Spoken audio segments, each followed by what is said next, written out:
اللهم كن لهم في مصيبتهم عونا وظهيرا ومعينا ونصيرا.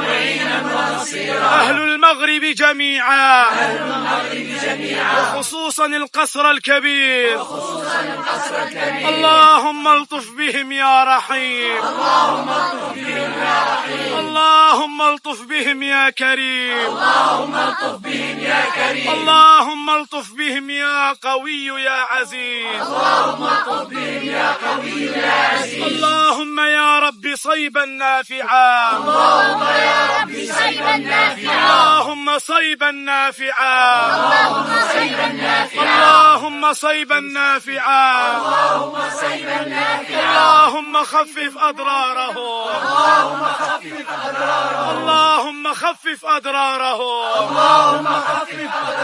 اللهم أجرهم في مصيبتهم واخلف لهم خيرا منها. اللهم ارزقهم الصبر يا كريم.